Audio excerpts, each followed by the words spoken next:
ES Audio. Hi, I'm Rochelle Travers, and this is the Evening Standard's Tech and Science Daily. Coming up, Hillary Clinton backs a campaign to support tech founders at London Tech Week. But first, the latest in crypto. Bitcoin has dropped about 23 or 24% in the past 5 days. So it's had something like $80 billion wiped off the value of the global cryptocurrency market, led by Bitcoin, but also by drops in other coins like Ether. That's the Evening Standard's tech reporter, Simon Hunt. That began on Friday when the US Department of Labor released its inflation figures, showing inflation at a 40-year high of 8.6%. That's spooked quite a lot of investors who tried to sort of withdraw some of their crypto holdings. It's the latest in a series of price crashes for the cryptocurrency, which has seen it drop more than 60% in value over the last 7 months. That's also caused a number of crypto trading platforms like Binance and crypto lender Celsius to pause withdrawals by account holders. So if you do have any Bitcoin with them, you probably can't do all that much with it at the moment. Simon, however, did go on to say that as of this morning, things seem to have calmed down and markets have stayed more or less the same.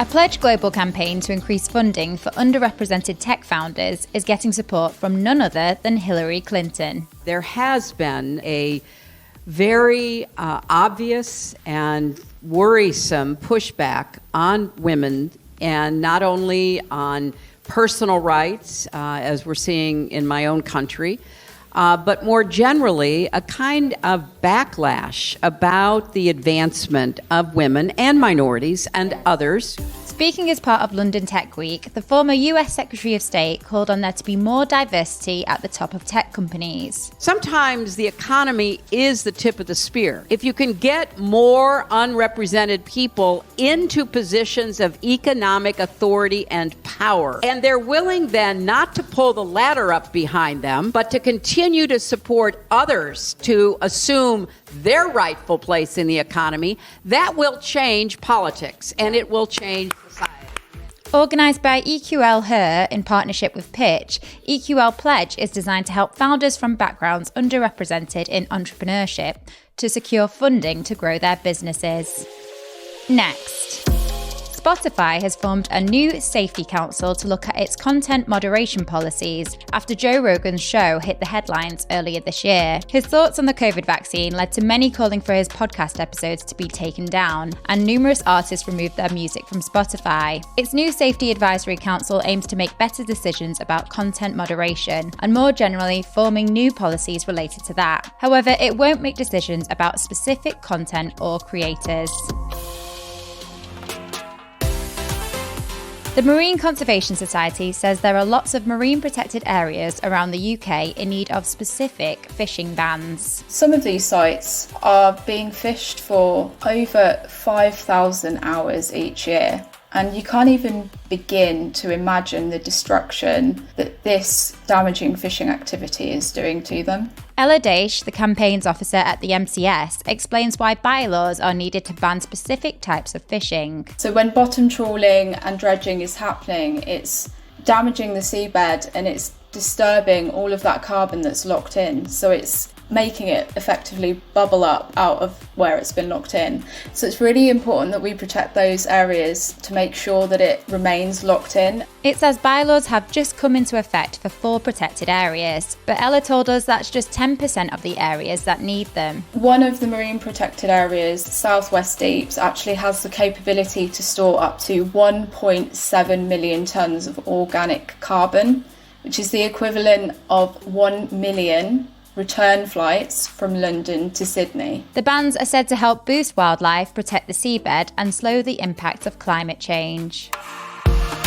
Research shows 1 in 4 scam victims is aged 21 to 30, and many take place on tech platforms. Young adults are the most likely age group to have been scammed in recent months, despite many 20-somethings feeling confident that it won't happen to them, according to data from Barclays. They say purchase scams where people buy goods that never arrive or are not as advertised are by far the most common type, and scams often take place on tech platforms, such as social media, purchase auction websites or dating apps, making younger people particularly susceptible. Let's go to the ads. Stay there for more news from the world of tech and science. Plus, are drone deliveries around the corner? Whilst you're here, why not give us a rate and follow?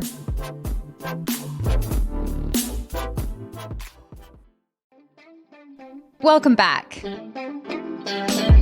A consumer champion says that broadband providers are not doing enough to promote low-cost tariffs for low-income customers, which said its own research suggested providers are not advertising their cheaper offers on social media regularly, meaning millions could be missing out on vital savings. Social tariffs are special discounted deals available to certain low-income customers, for example those receiving universal credit, to ensure that they're able to stay connected, which checked the Facebook, Twitter and Instagram accounts of 7 broadband providers throughout the month of May, but found only one provider had mentioned social tariffs imposed during that period.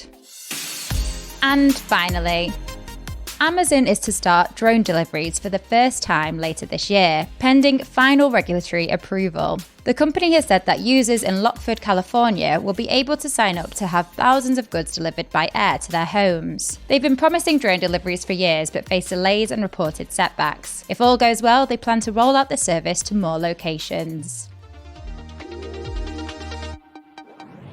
You're up to date. Come back at 4 p.m. for the Leader podcast from the Evening Standard here in London. We'll be back tomorrow at 1 p.m.